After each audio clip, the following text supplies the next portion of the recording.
ബഹുമാനരായ സത്യവിശ്വാസികളെ, സത്യവിശ്വാസിനികളെ, സർവശക്തനായ അള്ളാഹുവിൻ്റെ വിധിവിലക്കുകൾ അനുസരിച്ച് കഴിവിൻ്റെ പരമാവധി ജീവിതത്തിൽ അള്ളാഹുവിനെ തഖ്വ ചെയ്ത് ജീവിക്കണമെന്ന് ആമുഖമായി എന്നോട് നിങ്ങളോട് വസിയത്ത് ചെയ്യുകയാണ്. അള്ളാഹു സുബ്ഹാനഹു വ തആല മുത്തഖീങ്ങളായിട്ട് ജീവിച്ച് മുസ്ലിമായി മരിക്കാനുള്ള നല്ല തൗഫീഖ് നമുക്ക് എല്ലാവർക്കും നൽകി അനുഗ്രഹിക്കട്ടെ. പ്രിയമുള്ളവരെ, ഈ കഴിഞ്ഞുപോയ വിശുദ്ധ റമദാൻ മാസം അതിൻ്റെ ആദ്യ വാരത്തിൽ ലോകത്തെമ്പാടുമുള്ള വിശ്വാസികൾ ഏറ്റവും കൂടുതൽ ക്ഷമയോടെയും സമാധാനത്തോടെയും വിശുദ്ധ റമദാനെ സ്വീകരിക്കുന്ന പശ്ചാത്തലത്തിൽ ഇറാൻ എന്ന രാജ്യത്തെ ഒരു പ്രൈമറി സ്കൂളിൽ 5 വയസ്സും 6 വയസ്സും 7 വയസ്സുമുള്ള കുട്ടികൾ പഠിക്കുന്ന ഒരു സ്കൂളിലേക്ക് അമേരിക്കയും ഇസ്രായേലും ചേർന്ന് നടത്തിയിട്ടുള്ള അതിശക്തമായൊരു ബോംബാക്രമണവും മാർച്ച് 6-ന് അതിനെ തുടർന്ന് 160ഓളം കുട്ടികൾ, 20ഓളം അധ്യാപകരും മറ്റുദ്യോഗസ്ഥരുമായിട്ട് 20ഓളം ആൾക്കാർ, 180 പേര് അതിക്രൂരമായി കൊല ചെയ്യപ്പെട്ട ഒരു വാർത്ത ഒരു ഞെട്ടലോടെയാണ് നമുക്ക് ഈ റമദാൻ മാസത്തിൽ നമ്മൾ കേൾക്കുന്നത്. ലോക മനസാക്ഷിയെ പോലും മരവിപ്പിച്ച് കളയുന്ന പൈശാചികമായൊരു ക്രൂരത. കാരണം കുഞ്ഞുമക്കൾ അത് ടാർഗറ്റ് ചെയ്യപ്പെടുകയാണ്. മനഃപൂർവ്വം ബോധപൂർവം തന്നെ, അബദ്ധത്തിൽ എങ്ങോട്ടോ ഇട്ടത് വന്ന് വീണതല്ലല്ലോ, വളരെ ബോധപൂർവം തന്നെ. അതും പെൺകുട്ടികൾ മാത്രം പഠിക്കുന്ന സ്കൂള്, പ്രൈമറി സ്കൂൾ, പെൺകുട്ടികൾ മാത്രം പഠിക്കുന്ന 180ഓളം കുട്ടികൾ മരണപ്പെടുക, ബാക്കി ഒരുപാട് കുട്ടികൾക്ക് പരിക്കേൽക്കുക. അതെല്ലാം ഒരു സമൂഹം നോക്കി നിൽക്കുന്ന, നിസ്സഹായമായി നോക്കി നിൽക്കേണ്ട ഒരു സാഹചര്യം ഉണ്ടാവുക. അതേ ദിവസം തന്നെ അതേ രാജ്യത്തിൻ്റെ പരമോന്നതനായ നേതാവിനെ ആയത്തുള്ള ഖംനിയെ കൊന്നുകളയുക. ഒരു മുന്നറിയിപ്പുമില്ലാതെ, യാതൊരുവിധ ചർച്ചകളുമില്ലാതെ, ഒരു യുദ്ധത്തിൻ്റെ അറിയിപ്പ് പോലുമില്ലാതെ ഒരു രാജ്യത്തിൻ്റെ പരമാധികാരത്തിന് മേൽ കടന്നുകയറ്റം നടത്തിയിട്ട് ഒരു സമൂഹം അക്രമങ്ങൾ അഴിച്ചുവിടുമ്പോൾ അതും ചോദ്യം ചെയ്യപ്പെടാതെ പോവുക, ഒരു മരവിപ്പോടെ മാത്രം ലോകം അത് കേട്ട് കടന്നു പോകുന്നൊരു സാഹചര്യം ഉണ്ടായി. നമ്മൾ വിശ്വാസികളെ സംബന്ധിച്ചിടത്തോളം എല്ലാവരും റമദാൻ മാസത്തിൽ അള്ളാഹുവിലേക്ക് മടങ്ങണം, റബ്ബിൻ്റെ കാരുണ്യത്തിലേക്ക് ഇടം പിടിക്കണം എന്ന നിലയിൽ സമാധാനപരമായി പോകണമെന്ന് ആഗ്രഹിക്കുന്ന ഒരു ചുറ്റുപാടാണുള്ളത്. ആ ഒരു സാഹചര്യത്തിലാണ് ഇത്തരമൊരു അക്രമം തുടങ്ങുന്നത്. ഞാനൊരു വാർത്ത വായിക്കുകയില്ല, നിങ്ങൾക്കറിയാത്ത കാര്യം ഞാനിവിടെ പറഞ്ഞിട്ടില്ല, അറിയുന്ന കാര്യങ്ങളാണ്. പക്ഷേ ഈ ഒരു സംഭവത്തെ തുടർന്ന് ഇന്ന് വരെ ഒരു കഴിഞ്ഞ 3 ആഴ്ചയായിട്ട് നമ്മൾ ആഗോളതലത്തിൽ അതിൻ്റെ പശ്ചാത്തലത്തിൽ ബാധിക്കപ്പെട്ട വലിയൊരു പ്രശ്നം നമ്മുടെ മുമ്പിലുണ്ട്. അപ്പോൾ അതിലേക്കാണ് വരുന്നത്. അപ്പോൾ അതിന് മുന്നോടിയായി ഈ സംഭവം നടന്നു കഴിയുമ്പോൾ നമ്മൾ എല്ലാവരും മനസ്സിലാക്കേണ്ട പൊതുവായൊരു കാര്യമുണ്ട്. ഇവിടെ നമ്മൾ ഒരു ഐക്യരാഷ്ട്രസഭ എന്ന് പറഞ്ഞ UN എന്ന് പറഞ്ഞ സംവിധാനമുണ്ട്. യുദ്ധ നിയമങ്ങൾ, ലോകത്ത് എഴുതപ്പെട്ട യുദ്ധ നിയമങ്ങളുണ്ട്, മനുഷ്യാവകാശങ്ങളുണ്ട്. ഇതെല്ലാം പാടെ ഒരു സമൂഹത്തിന്, അഥവാ ഇസ്ലാം എന്ന ഒരു കൾച്ചറിലേക്ക്, വിശ്വാസത്തിലേക്ക് ചേർന്ന് നിൽക്കുന്ന ഏതാൾക്കാരെയും, അത് കുർദുകളാണെങ്കിലും സുന്നികളാണെങ്കിലും ഷിയാക്കളാണെങ്കിലും അതിന് ഏത് സംഘടനാ സംവിധാനത്തിലുള്ളവരാണെങ്കിലും ശരി തന്നെ, ആശയപരമായി ഖുർആനിലേക്കും ഇസ്ലാമിലേക്കും അള്ളാഹുവിലേക്കും ചേർന്ന് നിൽക്കുന്നവരാണെങ്കിൽ അവരുടെ കുട്ടികളോട് കരുണ കാണിക്കേണ്ട കാര്യമില്ല, അവരെ സ്ത്രീകളോട് കരുണ കാണിക്കേണ്ട കാര്യമില്ല, അവർ വൃദ്ധരോട് കരുണ കാണിക്കേണ്ട കാര്യമില്ല, അവരാരെയും മനുഷ്യരായി പോലും കണക്കാക്കേണ്ടതില്ല എന്നൊരു മുൻവിധിയോടെയുള്ള സമീപനം ലോകത്ത് എഴുതപ്പെട്ടിരിക്കുന്നു. അലിഖിതമായ ഒരു പ്രഖ്യാപനമായി കിടക്കുകയാണ്. അതൊന്നുകൊണ്ട് മാത്രമാണ് 180 മക്കളെ ഒരുമിച്ചടക്കേണ്ടി വന്ന ഒരു രാജ്യത്തിന് നിസ്സഹായത നോക്കൂ. പരമാധികാരമുള്ള ഒരു രാജ്യം, സൈനിക ശേഷിയുള്ളൊരു രാജ്യം, നിയമ സംവിധാനങ്ങളുള്ള ഒരു രാജ്യം, മനുഷ്യാവകാശ സംഘടനകളുള്ള രാജ്യത്ത് 180ഓളം പിഞ്ച് പെൺകുട്ടികളെ ഒരുമിച്ച് കബറടക്കേണ്ടി വന്നൊരു നിസ്സഹായത ഒരു രാജ്യത്തിന് ഉണ്ടായിട്ടുണ്ട് എങ്കിൽ അതിന് പ്രതികാരമായ യുദ്ധം ഇനി ഒരാഴ്ച എന്നല്ല, ഒരു മാസമല്ല, ഒരു വർഷം നീണ്ടാൽ പോലും അവരെ കുറ്റപ്പെടുത്താൻ കഴിയില്ല. അത്രമേൽ കൊടിയ അക്രമമാണ് ആ രാജ്യത്ത് ഏറ്റിരിക്കുന്നത്. പക്ഷെ അത് ചോദ്യം ചെയ്യാൻ ഇവിടെ മനുഷ്യാവകാശ സംഘടനകൾ മുന്നോട്ട് വന്നില്ല, ഐക്യരാഷ്ട്രസഭ മുന്നോട്ട് വരുന്നില്ല. യുദ്ധ നിയമം, ആഗോള യുദ്ധ നിയമമുണ്ട്. ലോക യുദ്ധ നിയമത്തിൽ കുഞ്ഞുങ്ങളെ ആക്രമിക്കാൻ പാടില്ല, കുട്ടികളെ കൊല ചെയ്യാൻ പാടില്ല, ആശുപത്രി ആക്രമിക്കാൻ പാടില്ല, വിദ്യാഭ്യാസ സ്ഥാപനം ആക്രമിക്കാൻ പാടില്ല. പക്ഷെ ഇതെല്ലാം ബോധപൂർവ്വം ആക്രമിക്കപ്പെട്ടിട്ടും എല്ലാവരും മൗനം പാലിക്കണം. തിരിച്ചടികൾ ശക്തമായപ്പോൾ ഇറാൻ എന്താണ് പിൻവാങ്ങണമെന്നുള്ള ആജ്ഞകളുമായും ചർച്ചകളുമായും മുന്നോട്ട് വരുന്നവരാരെയും മുസ്ലിം പക്ഷത്ത് നിന്ന് കൊല്ലപ്പെടുമ്പോൾ കാണുന്നില്ല. ഇപ്പം ഞാൻ ഈ പറഞ്ഞു വരുന്ന യുദ്ധവുമായി ബന്ധപ്പെട്ട് ഈ ഒരു നിലപാട് പറയാനില്ല, മറിച്ച് ഇസ്ലാമികമായി നമുക്കുള്ള സ്വദേശ സ്നേഹവും വിദേശ നയവും എന്താണ് എന്ന് പറയാൻ വേണ്ടിയാണ്. ഇപ്പം നമ്മളെല്ലാവരും ബാധിക്കപ്പെട്ട വിഷയമായി നമ്മുടെ അടുക്കളയിലേക്ക് പോലും ഈ യുദ്ധത്തിൻ്റെ ഒരു സാഹചര്യം നമ്മുടെ അടുക്കളയെ പോലും ബാധിക്കുന്ന ഒരു അവസ്ഥയിലേക്ക് കാര്യങ്ങൾ എത്തിയപ്പോൾ ലോകത്തിപ്പോൾ എല്ലാവർക്കും യുദ്ധം നിർത്തണം, അല്ലെ? നമുക്കിത് നിൽക്കണം ആവശ്യമാണ്. പക്ഷേ ഈ വിഷയത്തിൽ നമ്മൾ സ്വീകരിക്കുന്ന ഒരു സ്വദേശ നയം എന്താണ്, വിദേശ നയം എന്താണ്, അതാണ് ഇസ്ലാം പഠിപ്പിക്കുന്നത് എന്താണെന്ന് നമുക്ക് നോക്കാനുള്ളത്. ഒരു രാജ്യത്ത് ജീവിക്കുമ്പോൾ ഓരോ പൗരനും ഉണ്ടാകേണ്ട പൗരബോധത്തെ റസൂലുള്ളാഹി എങ്ങനെ പഠിപ്പിച്ചിട്ടുണ്ട്. നമ്മുടെ രാജ്യം അത് ഇവിടെ നമ്മൾ ഉൾക്കൊള്ളുന്ന രാജ്യം ഏത് പരിസ്ഥിതിയാണെങ്കിലും ഇവിടെ ഏത് മതക്കാർക്ക് മേൽക്കോയ്മയുണ്ടെങ്കിലും ഇവിടെ ഈ രാജ്യത്ത് ജീവിക്കുന്ന ഒരു പൗരന് എന്താണ് ഉണ്ടാവേണ്ട ഒരു പൗരബോധം, എന്താണ് നമ്മുടെ രാജ്യത്തിന്റെ ക്ഷേമത്തിന് വേണ്ടി നമ്മൾ ചെയ്യേണ്ടത്. ഈ വിഷയത്തിൽ വിശുദ്ധ ഖുർആൻ വളരെ മനോഹരമായി സംസാരിച്ച ഒരു അധ്യായമാണ് സൂറത്ത് ഖുറൈശ്. ഖുറൈശികളുടെ അന്തസ്സും അഭിമാനവും അവസാനം വരെയും നിലനിൽക്കും ഖുർആനുള്ള കാലത്തോളം. അഥവാ അവസാനം മനുഷ്യൻ വരെയും ഖുറൈശികളെ കുറിച്ച് സംസാരിക്കുന്ന വിധത്തിൽ ഖുറൈശികളിലേക്ക് നോക്കി അറബി സമൂഹത്തെ പ്രതിനിധീകരിക്കുന്ന പ്രധാനപ്പെട്ട ഗോത്രമായ ഖുറൈശികളെ എടുത്തു പറഞ്ഞുകൊണ്ട് സംസാരിച്ച ഒരു അധ്യായം. ആ അധ്യായത്തിന്റെ പേരും ഖുറൈശി. ഖുറൈശികൾക്ക് അതിലും വേറെ അംഗീകാരം കിട്ടാനില്ല. പക്ഷെ ആ സമൂഹത്തെ നോക്കിയിട്ട് അറബികളുടെ പൊതുവായ ജീവിത സാഹചര്യത്തെ കുറിച്ച് സംസാരിച്ചു ഖുർആൻ. ഉഷ്ണകാലത്തും ശൈത്യകാലത്തും അവർക്ക് 2 തരം കച്ചവടങ്ങളെ അള്ളാഹു നൽകിയിട്ടുണ്ടായിരുന്നു. എളുപ്പമാക്കി കൊടുത്തിരുന്നു, അവർക്ക് ഇണക്കി കൊടുത്തിരുന്നു എന്ന് ഖുർആൻ. അവർക്ക് ഇണക്കമായിരുന്നു. അവരെ പ്രകൃതി അനുസരിച്ച് തന്നെ 2 കാലഘട്ടങ്ങളിലും 2 ഭാഗത്തേക്ക്, ഒരു സമയത്ത് തെക്ക് ഭാഗത്തേക്കും ഒരു ഭാഗത്ത് വടക്ക് ഭാഗത്തേക്കും. ഉഷ്ണകാലങ്ങളിൽ വടക്കുള്ള ഷാമിലേക്ക് അവർ കച്ചവടത്തിന് പോയി. ഈ ശൈത്യകാലമാകുമ്പോൾ യമനിലേക്കും അവർ കച്ചവടത്തിന് പോയി.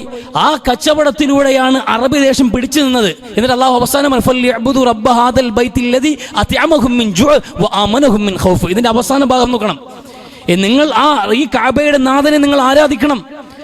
പൂർണ്ണമായി ഖുറൈശികളെ ധിക്കരിച്ച് നിന്നിട്ട് കാര്യമില്ല. ഈ കഅബയുടെ നാഥനായ അള്ളാഹുവിന്റെ മുമ്പിലേക്ക് നിങ്ങൾ സാഷ്ടാംഗം നമിക്കണം. ആ പടച്ചവന്റെ മുമ്പിലേക്ക് ആരാധനകളുമായി വഴിപ്പെട്ട് നിങ്ങൾ ഇറങ്ങി വരണം. മാറി നിന്നിട്ട് കാര്യമില്ല. കാരണം നിങ്ങൾക്ക് അന്നം നൽകിയവൻ അവനാണ്, നിങ്ങളുടെ വിശപ്പടക്കാനുള്ള വഴി കാണിച്ചവൻ അവനാണ്, അതോടൊപ്പം നിർഭയത്വമുള്ള ഒരു സാമൂഹിക അന്തരീക്ഷം നിങ്ങൾക്ക് നൽകിയവനും അവനാണ് എന്ന്. ഒരു നാടിന്റെ സുരക്ഷയെക്കുറിച്ച്, പുരോഗതിയെക്കുറിച്ച്, വളർച്ചയെക്കുറിച്ച് 2 വാക്കിൽ ഖുർആൻ സംസാരിച്ച് നിർത്തുകയാണ്. ഒന്ന് വിഭവശേഷിയാണ്. ഒരു നാടിന്റെ ജനസംഖ്യാനുപാതികമനുസരിച്ചുള്ള വിഭവശേഷി അത് സ്വയത്തമാക്കിയാൽ ആ നാട് വിജയിച്ചു ഭാഗികമായി.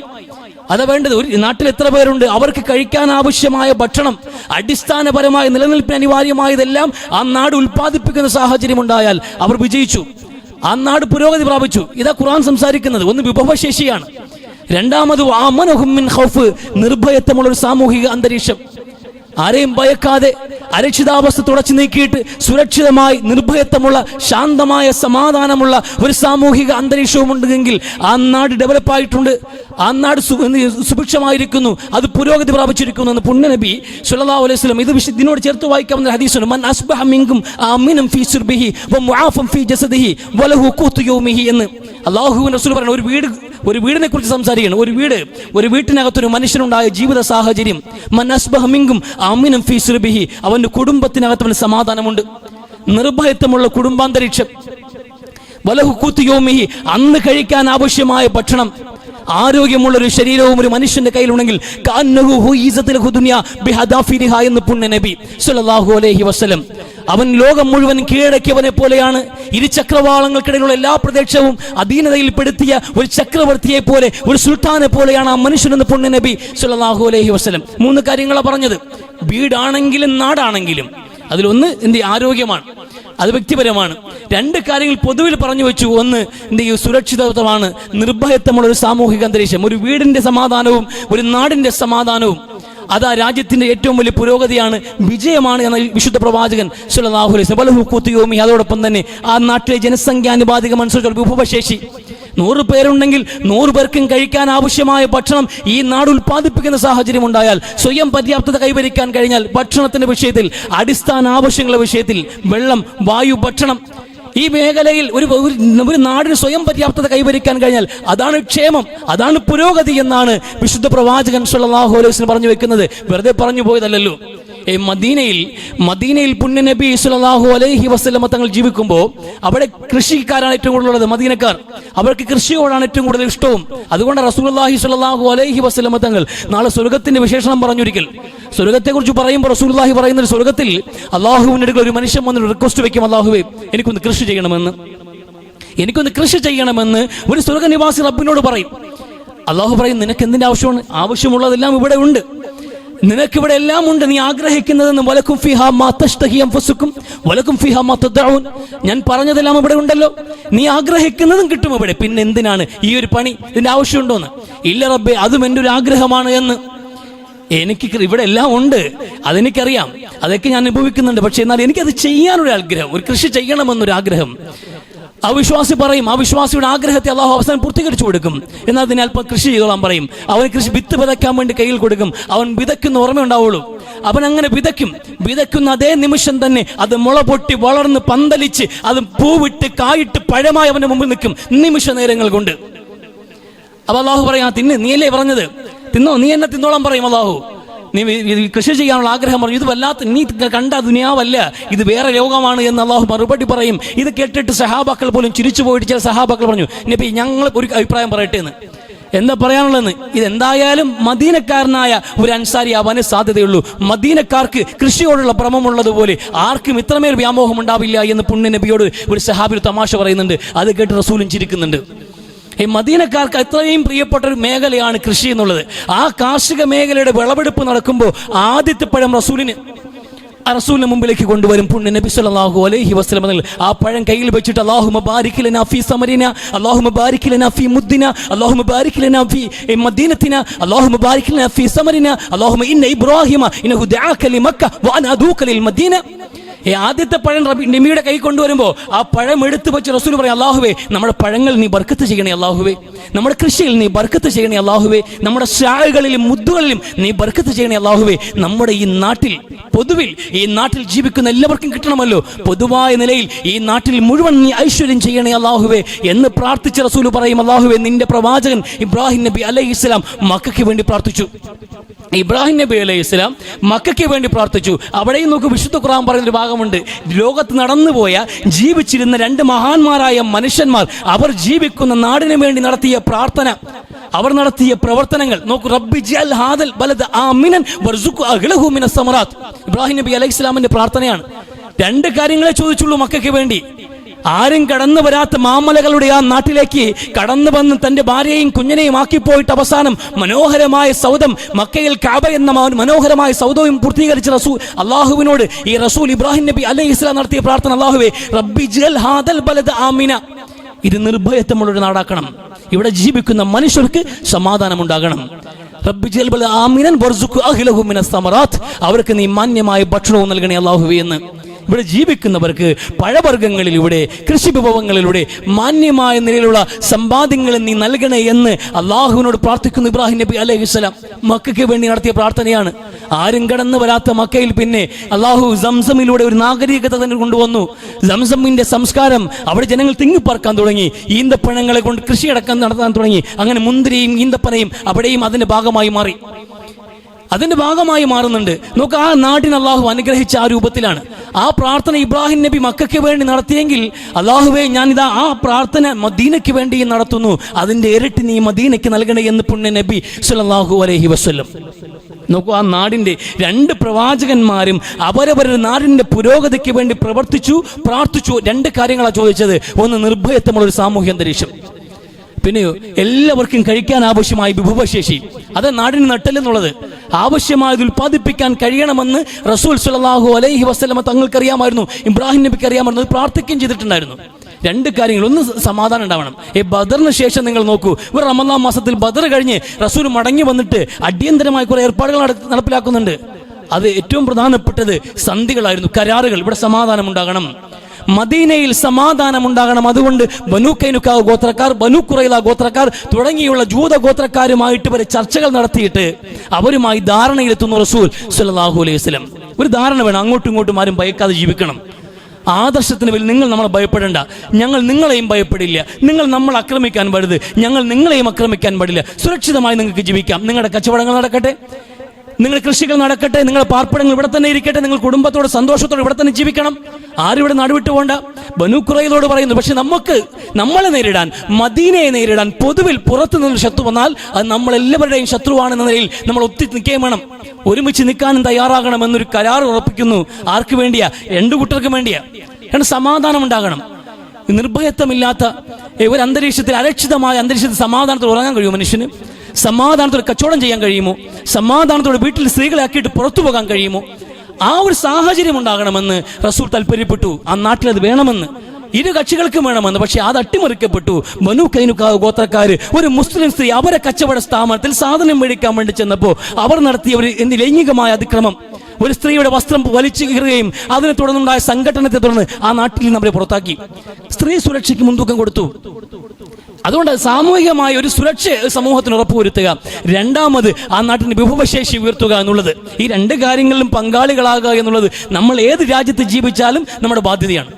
ഈ രണ്ട് വിഷയങ്ങളിലും നമ്മൾ കാരണം, നമ്മൾ മുസ്ലിമീങ്ങൾ കാരണം ഒരു നാട്ടിന്റെ സമാധാനം നഷ്ടപ്പെട്ടു പോകാൻ പാടില്ല. ഇവിടെയുള്ള ജനങ്ങൾക്ക് ഭയപ്പാടോടെ ജീവിക്കേണ്ടി വരാൻ പാടില്ല. അവർക്ക് നിർഭയത്വമുള്ള ഒരു ജീവിത സാഹചര്യം ഉണ്ടാകണം. സുരക്ഷിതമായും സ്വാതന്ത്ര്യത്തോടെയും സമാധാനത്തോടെയും അവരുടെ വിശ്വാസങ്ങളുമായി മുന്നോട്ട് പോകാനുള്ള സാഹചര്യം ഉണ്ടാകണം. വിശ്വാസ സ്വാതന്ത്ര്യത്തിനോ അവകാശ സ്വാതന്ത്ര്യങ്ങൾക്കോ നീതിക്കോ മറ്റു ഒരു അവകാശങ്ങൾക്കും, അവരുടെ സഞ്ചാര സ്വാതന്ത്ര്യം, ഭക്ഷണ സ്വാതന്ത്ര്യം, മുസ്ലിമുകൾക്ക് പന്നിയിറച്ചി ഹറാമാണ്, അത് കഴിക്കില്ല, അതുകൊണ്ട് ഒരാളും കഴിക്കാൻ പാടില്ല എന്ന് തിട്ടൂരം കെട്ടാൻ മുസ്ലിമുകൾക്ക് അവകാശമില്ല. അവകാശമില്ല. അവ ഓരോ വിഷയങ്ങളിലും പൊതുസമൂഹത്തിന് സുരക്ഷിതത്വവും നിർഭയത്വവും ഉറപ്പുവരുത്തേണ്ടത് ഒരു പൗരബോധമായി ഇസ്ലാം പഠിപ്പിക്കുന്നുണ്ട്. ഏത് രാജ്യത്ത് ജീവിച്ചാലും അതോടൊപ്പം തന്നെ നമ്മുടെ രാജ്യത്തിന്റെ ക്ഷേമത്തിനും വിഭവശേഷിക്കും പങ്കാളികളാകേണ്ട ബാധ്യതയും നമുക്കുണ്ട്. 140 കോടി ജനങ്ങളെ ഉൾക്കൊള്ളുന്ന ഈ രാജ്യത്ത് ഇന്ന് ഏറ്റവും കൂടുതൽ നേരിടുന്ന പ്രശ്നം എന്നുള്ളത് നമുക്ക് ആവശ്യമായത് ലഭ്യമാകുന്നില്ല എന്നുള്ളതാണ്. നമുക്ക് ആവശ്യമായത് ഉൽപ്പാദിപ്പിക്കപ്പെടുന്നില്ല. നിർമ്മാണ മേഖലയിലും ഉൽപാദന മേഖലയിലും നമ്മൾ പിന്നോക്കം പോയിട്ടുണ്ട് എന്നുള്ളതാണ് ഈ രാജ്യത്തിന്റെ ദാരിദ്ര്യത്തിന്റെ പ്രധാനപ്പെട്ട കാരണം എന്നുള്ളത്. അപ്പോൾ ഇവിടെ നമ്മൾ പങ്കാളിത്തം ഉറപ്പുവരുത്തുക എന്നുള്ളത് ഒരു പ്രധാനപ്പെട്ട വിഷയമാണ്. ഇവിടെ നമ്മൾ ഇതിനോട് ചേർത്ത് വായിക്കേണ്ട വിഷയമാണ് വിദേശ നയം എന്നുള്ള ഇസ്ലാമിന്റെ. ഇതിനോട് ചേർത്ത് പഠിക്കേണ്ട വിഷയമാണ്. ഒരു നാടും സമ്പൂർണ്ണമായി സ്വയം പര്യാപ്തമായി നിൽക്കാൻ കഴിയില്ല. അതിന് ഭൂപ്രകൃതി അനുവദിക്കില്ല. മക്കയുടെ അവസ്ഥ നോക്കൂ. അവിടെ ഈന്തപ്പഴം അടക്കമുള്ള, മുന്തിരി അടക്കമുള്ള ചില വിഭവങ്ങൾ കൃഷി ചെയ്തെടുക്കാമെന്നല്ലാതെ അവർക്ക് ആവശ്യമായ എല്ലാ വിഭവങ്ങളും അവർക്ക് ഉൽപ്പാദിപ്പിക്കാൻ കഴിയില്ല. അതിന് പ്രകൃതി അനുവദിക്കില്ല. അതുകൊണ്ട് തന്നെ അവർ പുറത്ത് ആശ്രയിച്ചിരുന്നു, പുറം രാജ്യങ്ങളെ ആശ്രയിക്കേണ്ടി വന്നിട്ടുണ്ട്. ആ രണ്ട് രാജ്യങ്ങളെ കുറിച്ചുമാണ് ഖുർആൻ സംസാരിച്ചത്. ഷിത്ത എന്നും സൈഫ് എന്നും പറഞ്ഞിട്ട് അള്ളാഹു മുന്നോട്ട് വെക്കുന്നത് സൂറത്ത് ഈ ഖുറൈശിൽ. ഒന്ന് ഷാം, ഒന്ന് യമൻ. ഷാമും യമനും മുസ്ലിമീങ്ങളെ സംബന്ധിച്ചിടത്തോളം, പ്രത്യേകിച്ച് മക്ക മദീനക്കാരെ സംബന്ധിച്ചിടത്തോളം അവിടെ ഏറ്റവും പ്രധാനപ്പെട്ട കേന്ദ്രങ്ങളായിരുന്നു. അവിടെ നിന്നാണ് അവർക്ക് ഭക്ഷണങ്ങൾ വന്നുകൊണ്ടിരുന്നത്. അവിടെയാണ് കച്ചവടങ്ങൾ നടന്നത്. ഇവിടുത്തെ സാധനം അവിടെ വെക്കും, ഒരു ബാർട്ടർ സംവിധാനം പോലെ. ഇവിടെ നിന്ന് ഉൽപ്പാദിപ്പിക്കുന്നത് അവിടെ കൊണ്ടുപോയി വിറ്റിട്ട് അവിടെ നിന്ന് സാധനങ്ങൾ വാങ്ങി ഇങ്ങോട്ട് വന്നിട്ട് ഇവിടെ സുഭിക്ഷമായി അവർ ജീവിച്ചു. അടിസ്ഥാനപരമായി നിലനിൽക്കാൻ ആവശ്യമുള്ളതിനപ്പുറത്തേക്ക് അത്യാവശ്യങ്ങൾക്കും അപ്പുറത്ത് ആവശ്യങ്ങളുണ്ട്. അതിന് മുകളിൽ ലക്ഷറി ഉണ്ട്, ആഡംബരങ്ങളുമുണ്ട്. അതിനൊക്കെ ആവശ്യമായത് സ്വന്തം നാട്ടിൽ ഉൽപ്പാദിപ്പിക്കപ്പെടാതെ വരുമ്പോൾ മറ്റ് നാടുകളെ ആശ്രയിക്കേണ്ടി വരും, സ്വാഭാവികം. ആ രണ്ട് നാടുകളായിരുന്നു ഷാമും യമനും. നോക്കൂ, റസൂൽ പ്രാർത്ഥിക്കുന്നുണ്ട്, അല്ലാഹുമ്മ ബാരിക് ലനാ ഫീ ഷാമിന, അല്ലാഹുമ്മ ബാരിക് ലനാ ഫീ യമനിന എന്ന്. അല്ലാഹുവേ, നമ്മുടെ ഷാമിനെ നീ ബർക്കത്ത് ചെയ്യണേ അല്ലാഹുവേ, നമ്മുടെ യമനിനെ നീ ബർക്കത്ത് ചെയ്യണേ അല്ലാഹുവേ എന്ന് മദീനയിലിരുന്ന് മുഹമ്മദ് നബി സ്വല്ലല്ലാഹു അലൈഹി വസല്ലം.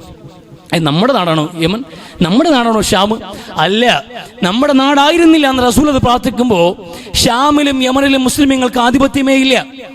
പക്ഷെ റസൂൽ പിന്നെയും പ്രാർത്ഥിക്കുകയാണ്, അല്ലാഹുവേ, നമ്മുടെ ഷാമിനും നമ്മുടെ യമനിനും നീ ബർക്കത്ത് ചെയ്യണേ എന്ന്. എന്തുകൊണ്ട്? കാരണം മക്കയും മദീനയും ആ നാടിനോട് കടപ്പെട്ടിരിക്കുന്നു. അതുകൊണ്ട് ആ നാട് നന്നായിരിക്കണമെന്ന്, അവിടെ വിഭവശേഷി വർദ്ധിക്കണമെന്ന്, അവിടെ കാർഷിക മേഖലയിൽ വർധനവുണ്ടാകണമെന്ന്, മെച്ചപ്പെട്ട ജീവിതം ആ സമൂഹത്തിന് ലഭിക്കണമെന്ന് അല്ലാഹുവിൻ റസൂലിന്റെ പ്രാർത്ഥന. ഉണ്ട ചോറിന് നന്ദി എന്ന് പച്ച മലയാളത്തിൽ പറയാം. നമ്മുടെ നാടിന്റെ വികസനത്തിന് പങ്കാളിത്തം നടക്കുന്ന ഒരു രാഷ്ട്രത്തിന്റെ ക്ഷേമം അത് ആഗ്രഹിക്കുക എന്നുള്ളത് നന്ദിയുള്ള ഒരു പൗരന്റെ ബാധ്യതയാണെന്ന് പുണ്യ നബി സ്വല്ലല്ലാഹു അലൈഹി വസല്ലം തങ്ങൾ ജീവിതം കൊണ്ട് വരച്ച് കാണിക്കുകയാണ്. നോക്കൂ, നമ്മുടെ നാട്ടിന്റെ ഒരു 10-30 വർഷം പുറകോട്ട് പോയാൽ ഈ നാട്ടിൽ എന്താ ഉള്ളത്? ഇവിടെ ഒന്നുമില്ല. ചുമ്മണി വിളക്കിന്റെ മുമ്പില്, ചെറ്റക്കുടലില് നമ്മളെന്ത് ഏതെങ്കിലും കണിക്കൊന്ന തൈ കൊണ്ട് വേലിപ്പത്തലം ഉണ്ടാക്കിയിട്ട് അടഞ്ഞുകൂടി കിടന്നിരുന്ന സമൂഹത്തെ നിത്യജീവിതത്തിന് വേണ്ടി കയറിപിരിക്കാനും അതോടൊപ്പം തന്നെ തോട്ടിലും ആറ്റിലും മേഞ്ഞും അറിഞ്ഞു നടന്ന കന്നുകാലികളെ പോലെ ജീവിച്ചൊരു സമൂഹത്തിന് മുമ്പിലേക്ക് വികസനത്തിന്റെ പാത തുറന്നു വെച്ചത് ഇന്ന് കാണുന്ന മട്ടുപ്പാവുകൾ, ഇന്ന് കാണുന്ന വികസനങ്ങൾ, ഇന്ന് കാണുന്ന വാഹന സൗകര്യങ്ങൾ, ഇന്ന് കാണുന്ന ഗതാഗത സൗകര്യങ്ങൾ, ഇന്ന് കാണുന്ന ലക്ഷറി, ഇതെല്ലാം വന്നത് കടല് കടന്ന് GCC രാജ്യങ്ങളിൽ നിന്ന് കടന്നു വന്നതാണ്. വിദേശ രാജ്യങ്ങൾ, ഗൾഫ് രാജ്യങ്ങളോട് കേരളക്കാരല്ല ഇന്ത്യക്കാർ മുഴുവനും കടപ്പെട്ടിരിക്കുന്നു എന്ന വസ്തുത പലപ്പോഴും തിരിച്ചറിയാതെ പോകുന്നുണ്ട്. കടമയുണ്ട് മനുഷ്യരെ ആ മണ്ണിനോട്, നമുക്ക് ബാധ്യതയുണ്ട് ആ മണ്ണിനോട് നമുക്ക്. കാരണം നമ്മൾ ഇന്ന് ജീവിക്കുന്ന, നോക്കൂ, ഒരു യുദ്ധം 3 ആഴ്ച പിന്നിടുമ്പോൾ അതും ഇതുവരെയും എന്നിട്ട് ഒരു ഉപരോധങ്ങളും വന്നിട്ടില്ല. ശക്തമായ നിയന്ത്രണങ്ങൾ വന്നിട്ടില്ല. ചരക്ക് സേവനങ്ങൾ കൃത്യമായി നടന്നുകൊണ്ടിരിക്കുന്നു. ചെറിയ തരത്തിലുള്ള കുറവുകൾ മാത്രമേ വന്നിട്ടുള്ളൂ. എന്നിട്ട് പോലും നമ്മുടെ അടുക്കളയെ ബാധിക്കുന്നു, നമ്മുടെ ഇന്ധനങ്ങളെ ബാധിച്ചില്ലേ? നമുക്ക് ഗ്യാസ് കിട്ടാനില്ല. എത്ര കച്ചവടക്കാരാണ്. നമ്മൾ സ്വാഭാവികമായി ന്യായീകരിക്കാൻ നമ്മുടെ നിസ്സഹായത, നമ്മുടെ രാജ്യം എത്രത്തോളം ദരിദ്രമാണ് എന്ന് തിരിച്ചറിയേണ്ടിയിരിക്കുന്നു. ഇവിടെ വിഭവശേഷിയിൽ നമ്മൾ എത്ര പിന്നോക്കം നിൽക്കുന്നു ആലോചിക്കണം. നോക്കൂ, ഒന്നും അങ്ങോട്ട് എത്തിയിട്ടില്ല, ഒന്നും കൊടുമ്പരി കൊണ്ടിട്ടില്ല. ഇതെല്ലാം ഒരു തുടക്കമാണ്, ആരംഭത്തിൽ നിൽക്കുന്നേ ഉള്ളൂ. പക്ഷേ നമ്മുടെ അടുക്കളയെ ബാധിച്ചിരിക്കുന്നു.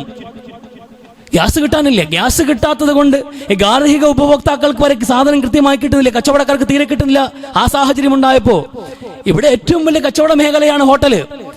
ഏറ്റവും വലിയ എവിടെ നോക്കിയാലും ഹോട്ടലാണ്. 140 കോടി ജനങ്ങൾ ഇവിടെ ജീവിക്കുന്നുണ്ട്.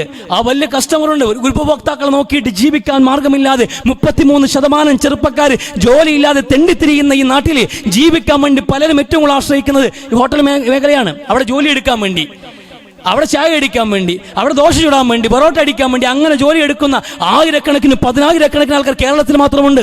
ഈ രാജ്യം മുഴുവനുമായിട്ട് ഹോട്ടൽ മേഖലയിൽ പണിയെടുക്കുന്ന എത്ര മനുഷ്യരുണ്ട്, അതുകൊണ്ട് ജീവിക്കുന്ന എത്ര മനുഷ്യരുണ്ട്. അവരെല്ലാവരും പട്ടിണിയിലേക്ക് വലിച്ചെറിയപ്പെട്ടിട്ട് ദിവസങ്ങളായില്ലേ. വലിയൊരു പട്ടിണിയിലേക്ക്, വലിയൊരു പ്രതിസന്ധിയിലേക്ക് അവർ കടന്നു പോകുന്നുണ്ട്. അതോടെ നമ്മുടെ വീടുകളെ ബാധിച്ചില്ലേ? പെട്രോളിന്റെ വില കൂടിയില്ലേ? പെട്രോളിന് വില കൂടുമ്പോൾ പെട്രോളിന് മാത്രമാണ് വില കൂടുക? അല്ലല്ലോ മനുഷ്യരെ, എല്ലാ ഉൽപ്പന്നങ്ങൾക്കും വില കൂടില്ലേ? നമ്മൾ മാക്കുന്ന ഉപ്പ് തൊട്ട് കർപ്പൂരം വരെയുള്ള എല്ലാ ഉൽപ്പന്നങ്ങൾക്കും വില കൂടുമ്പോൾ നമ്മൾ എങ്ങനെ പിടിച്ചു നിൽക്കും? നമ്മളെ ആവശ്യം പോലെ വരുമാനമുണ്ട്, പ്രശ്നങ്ങൾ വന്നാലും നമുക്ക് അതിജീവിക്കാനുള്ള സോഴ്സ് ഉണ്ട് എങ്കിൽ ഓക്കെ, അങ്ങനെ ഉണ്ടോ നമുക്ക്? ഒരു വീട്ടിൽ നിന്ന് 4 പേര് 4 ദിശയിലേക്ക് പണിക്ക് പോയിട്ട് 4 ഭാഗത്തു നിന്നും കിട്ടുന്നത് കൊണ്ട് വീട്ടിൽ വന്നാലും കടം ബാക്കിയാകുന്ന അവസ്ഥയിൽ നമ്മൾ ജീവിക്കുമ്പോൾ ഇങ്ങനെ വിലക്കയറ്റമുണ്ടായാൽ, ഉള്ളവരുടെ ജോലി പോലും നഷ്ടപ്പെട്ടുകൊണ്ടിരുന്നാൽ നമ്മൾ എവിടെ പിടിച്ചു നിൽക്കും? നമുക്ക് നമ്മളെ ബാധിച്ച ഈ പ്രശ്നത്തിന്റെ തുടക്കം പോലും ഇത്രയും തീവ്രമായ ഒരു അവസ്ഥ നമുക്ക് സൃഷ്ടിക്കുന്നുണ്ട് എങ്കിൽ ഗൾഫ് മേഖലയുടെ പതനം നമ്മളെ എത്ര കണ്ട് ബാധിക്കുമെന്ന് നോക്കണം. ഗൾഫിന്റെ നോക്കൂ, നമ്മുടെ രാജ്യത്തിന്റെ 1 കോടിയോളം ജനങ്ങൾ GCC കൺട്രിയിൽ മാത്രമുണ്ട്. 30 ലക്ഷത്തിലേറെ ആൾക്കാർ ഈ കേരളത്തിൽ നിന്ന്, 3.5 കോടിയോളം ജനങ്ങൾ കണക്കാക്കപ്പെടുന്ന ഈ സ്റ്റേറ്റിൽ നിന്ന് 1/2 കോടിയോളം ജനങ്ങൾ അറബ് ദേശങ്ങളിൽ പണിയെടുത്തിട്ട് അവിടെ നിന്ന് കിട്ടുന്ന വരുമാനം കൊണ്ട് മാത്രമാണ് ജീവിക്കുന്നത്. അത് മാത്രമേ ഇവിടെ ഉള്ളൂ. അറബി ഈ ദേശത്തിന്റെ പച്ചയിലാണ് നമ്മൾ ജീവിക്കുന്നത്. ആ നാട് തകരുമ്പോ, അവിടെ യുദ്ധം കൊടുമ്പുരി കൊള്ളുമ്പോ വീഴുന്നതെല്ലാം മുസ്ലിം ചോരയല്ലേ എന്ന് കണക്കാക്കിയിട്ട് ഊറിച്ചിരിക്കുന്ന പോഴമാർ എന്ത് മനസ്സിലാക്കിയിട്ടാണ്? ഒരു മനോഭാവം കൊണ്ട് നടക്കണം. വല്ലാത്തൊരു മനോരോഗികളുടെ ലോകമാണിത്. ഇസ്രായേലിൽ നിന്ന് പുറന്തള്ളപ്പെടുന്ന വിഷപിത്തുക്കൾ തിന്നും കുടിച്ചും രമിച്ചും ജീവിക്കുന്ന വലിയൊരു സമൂഹം ഈ രാജ്യത്തടക്കം അതിങ്ങനെ വിശാലമായി വൽക്കരിക്കപ്പെട്ടുകൊണ്ടിരിക്കുകയാണ്. സമൂഹം മുഴുവനും വിഷച്ചിന്തയല്ലാതെ മറ്റൊന്നുമില്ല.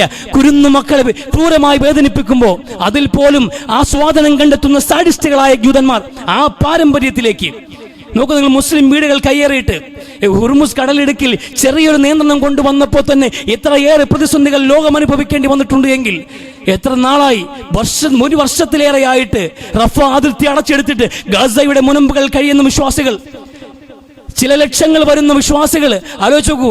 മരുന്നില്ല, അവർക്ക് ഭക്ഷണമില്ല, അവരിലേക്ക് ഭക്ഷണം വരാവുന്ന അതിർത്തികൾ കൊട്ടിയടച്ചിട്ട് റഫ അതിർത്തി അടക്കപ്പെട്ടിട്ട് വർഷങ്ങളായി.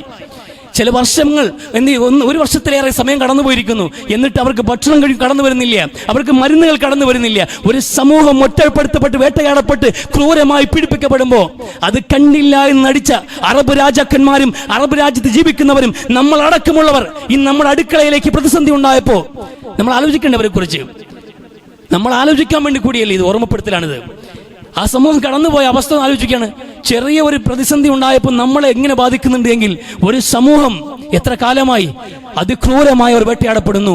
അവരുടെ വീടുകളിലേക്ക് ഇരച്ചു കയറിയിട്ട് ആഘോഷിക്കുകയില്ലേ ഇസ്രായേലി ഭരണകൂടം?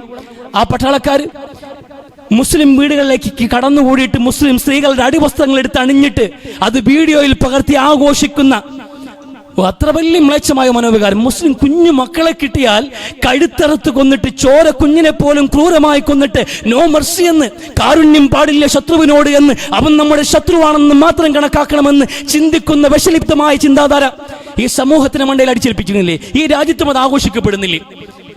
അതാണ് ഈ തകർച്ച കാണുമ്പോൾ ആഘോഷിക്കുന്നവന്റെ ഉത്സാഹം എന്താണെന്ന് അറിയുമോ? മരിച്ചു വീഴുന്നതെല്ലാം മുസ്ലിമീങ്ങളാണ്, അല്ലെങ്കിൽ ആ കൂട്ടത്തിൽപ്പെട്ടവരാണ്, അവരുമായി ചേർന്ന് നിൽക്കുന്നവരാണ് എന്നതാണ് ആഘോഷിക്കാൻ കാരണമെങ്കിൽ നമ്മുടെ കാഴ്ചവട്ടിലെ മണ്ണൊലിച്ചു പോകുന്നത് എന്തുകൊണ്ട് ഈ സമൂഹം മനസ്സിലാകുന്നില്ല? അവർ നിന്നില്ലെങ്കിൽ നമുക്ക് നിൽക്കാൻ കഴിയില്ല എന്നത് വസ്തുത. കഴിയില്ല. ഈ ഇത്രയും ആൾക്കാർ 1 കോടിയോളം ജനങ്ങൾ ഈ GCC കൺട്രിയിൽ മാത്രം കണക്കാക്കപ്പെടുമ്പോൾ അവർ മൊത്തം തിരിച്ചു വന്നാൽ അവർക്ക് എവിടുന്ന് ജോലി കൊടുക്കും? അവരെങ്ങനെ ജീവിക്കും? നമ്മുടെ രാജ്യം എത്ര വലിയ പട്ടിണിയിൽ, കുറച്ച് സ്ഥാപനങ്ങൾ, കുറച്ച് കുവൈറ്റ് അടക്കം ചില രാജ്യങ്ങളിൽ മാത്രമാണ് തൊഴിലിന് സ്വാതന്ത്ര്യമില്ലാതുള്ളൂ. ബാക്കി എല്ലായിടത്തും നോർമലി തൊഴിൽ നടക്കുന്നുണ്ട്. ചിലയിടത്ത് മാത്രമാണ് തൊഴിലെടുക്കാൻ നിവൃത്തിയിൽ എല്ലാവരും ബങ്കറുകളിലോ അല്ലെങ്കിൽ കെട്ടിടങ്ങളിലോ കഴിഞ്ഞുകൂടുന്നത്. അവർക്ക് ജോലി മുടങ്ങിയപ്പോഴേ നമ്മൾ പെരുന്നാളിന്റെ അവസ്ഥ എന്തായിരുന്നു? പെരുന്നാളുകൾക്ക് വലിയ നിലയിൽ കച്ചവടങ്ങൾ പ്രതീക്ഷിച്ച കച്ചവടക്കാർ കാത്തിരുന്നു. പെരുന്നാളായിട്ട് എന്തായി? ഒരു കാര്യമില്ല, എവിടെയും തിരക്ക് കണ്ടില്ല. പിന്നെ ആകെ കണ്ടത് ഗ്യാസ് കുറ്റിയുടെ ലഭ്യത കുറവ് കാരണം ബറോട്ടയ്ക്ക് വേണ്ടി അടിയുണ്ടായി, അത്ര മാത്രമേ ഉണ്ടായുള്ളൂ. ഓർഡർ കൊടുത്ത പൊറോട്ട കിട്ടിയില്ല എന്ന് പറഞ്ഞിട്ട് ലോകത്ത് വലിയ യുദ്ധങ്ങൾ നടക്കുമ്പോഴും പൊറോട്ടയ്ക്ക് വേണ്ടി അടിയുണ്ടാക്കാൻ നമ്മൾ മലയാളികൾക്ക് സാധ്യമാവുള്ളൂ. അത് അത്ര വലിയ ഒരു അവസ്ഥയാണ്. അത്ര അക്ഷമരായിരുന്നു. ഒരു നോമ്പ് മാസം കാലം മുഴുവൻ സബറിന്റെ മാസം എന്ന് പഠിച്ചിട്ട് അവസാനം പൊറോട്ടയ്ക്ക് വേണ്ടി അടികൂടിയിട്ട് അത് അവസാനിപ്പിച്ചു. ശാന്തമായ സമാപനം. ഇതാ അവസ്ഥ. അല്ലാതെ വേറെ എവിടെയും തിരക്കുണ്ടായില്ല. എന്തുകൊണ്ടുണ്ടായില്ല? പൈസയില്ല. ആൾക്കാരെല്ലാം പാനിക്കായി നിൽക്കുകയാണ്. എന്താണ് അവിടെ നിന്ന് പുറന്തള്ളി ഇങ്ങോട്ട് വിട്ടാൽ എന്ത് ചെയ്യുമെന്ന്. വരുമാനം ഒരു സ്റ്റഡിയായ ഒരു വരുമാനം വരുന്നത് കണ്ടിട്ട് ആ വരുമാനത്തിന്റെ അടിസ്ഥാനത്തിൽ പല പദ്ധതികൾ, പല ആശയങ്ങൾ എല്ലാം ആസൂത്രണം ചെയ്തിട്ട് എല്ലാം ചാലുവിട്ട് നിൽക്കുകയാണ് നമ്മൾ. അതിലൂടെ ഇങ്ങനെ ഒഴുകി വരുമ്പോൾ കാര്യങ്ങളൊക്കെ പരിഹരിക്കാന്ന്.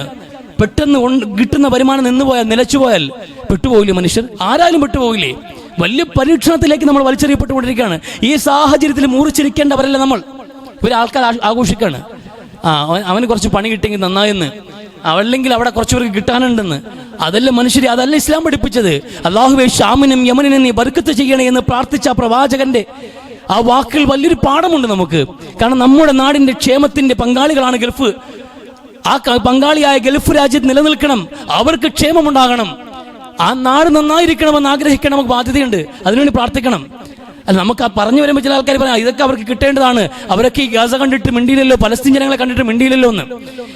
അറബ് രാജാക്കന്മാർ, ആ സുൽത്താൻമാരിൽ നിന്ന് നമ്മൾ ഒന്നും പ്രതീക്ഷിക്കാൻ നിൽക്കണ്ട, അതൊന്നും പ്രതീക്ഷിക്കേണ്ട, അത് കണക്കൂട്ടിട്ട് കാര്യമില്ല. വല്ലാത്ത ഒരു സുഖലോലുപന്മാരായി ജീവിക്കുന്ന അറബ് രാജാക്കന്മാരുടെ തീന്മേശയിൽ നിന്ന് വിപ്ലവം വരില്ല. വിപ്ലവം പലസ്തീന്റെ തെരുവിൽ നിന്ന് തുടങ്ങുള്ളൂ. ആ തെരുവിൽ നിന്ന്, ചോലച്ചാലുകളിൽ നിന്ന് പലസ്തീൻ ജനങ്ങൾ കെട്ടിപ്പടുക്കുന്നതാണ് ലോകത്തിന്റെ ഇനിയുള്ള ചരിത്രം. അതുവരെയും കാത്തിരിക്കാൻ നമ്മൾ ബാധ്യസ്ഥരാണ്.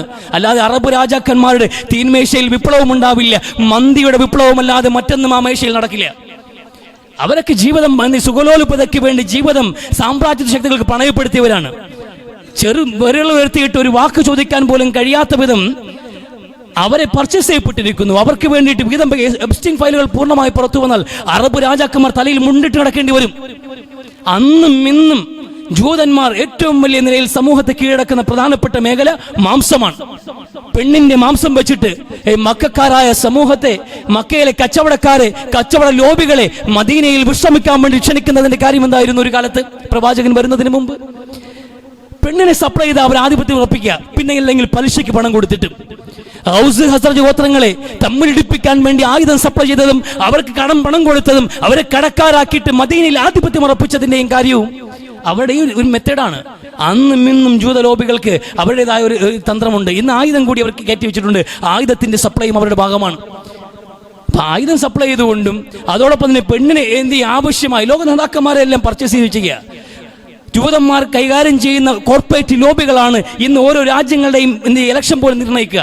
ആരെ നേതാവാക്കണമെന്ന് അവർ തീരുമാനിക്കും. ഉള്ളതിൽ ഏറ്റവും വലിയ മണ്ടനെ ജയിപ്പിച്ച് റബ്ബർ സ്റ്റാമ്പ് പോലെ ഒരു രാജ്യത്തിന്റെ അപ്പോസ്റ്റലിനായി പിടിച്ചിരുത്തും.